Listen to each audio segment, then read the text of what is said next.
아닌 밤중에 홍두깨식으로 독일 국채 쇼크 때문에 안전한 투자라고 믿었던 국내 투자자들이 투자금을 전부 날릴 위기에 처했습니다. 독일 국채 금리가 급격히 하락해 일순간에 투자자들을 패닉에 빠지게 만들었는데요. 블룸버그 통신은 독일 국채 금리 하락은 유럽 최대 규모의 독일 경제가 탈출이 힘든 수렁에 빠져 있다는 것을 보여준다면서 독일 국채 시장이 세계의 골칫덩어리가 됐다고 했습니다. 또 거품 경제 이후 끔찍한 디플레이션으로 금리가 낮아진 일본 국채보다 독일 국채 금리가 더 떨어졌다면서 독일 경제 충격은 유럽을 넘어 세계에 영향을 줄 것이라고 우려했습니다. 투자자들에게는 안타깝지만 독일 국채 금리가 단기간에 다시 오르기는 쉽지 않을 것으로 보입니다.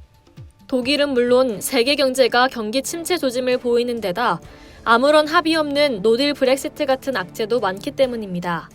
독일 10년 만기 국채 시중금리는 지난 15일 경기 침체 우려로 10% 가까이 급락하며 사상 처음 마이너스 0.7 밑으로 떨어졌습니다. 19일에는 전날보다 3.3 베이시스 포인트 오른 마이너스 0.651%를 기록했지만 0.5%를 넘던 지난해 10월과 비교하면 여전히 매우 낮은 수준입니다. 독일 연방통계청에 따르면 지난 2분기 독일의 GDP는 0.1% 감소했습니다. 독일 연방은행은 독일 경제가 침체기로 접어들고 있을 가능성이 있다면서 7월에서 9월에도 GDP가 소폭 감소할 수 있다고 내다봤습니다.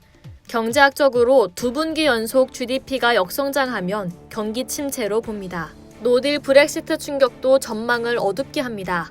보리스 존슨 영국 정부는 오는 10월 말 브렉시트를 강행하기로 결정하고 이미 대비를 시작했습니다.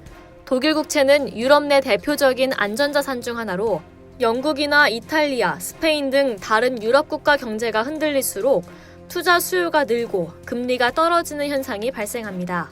만기에 손해를 보더라도 안전한 독일 국채를 사겠다는 투자자가 많다는 얘기입니다. 유럽 중앙은행이 금융 완화 등 대규모 경기 부양책을 준비 중이라는 점도 국채 금리에는 부담입니다.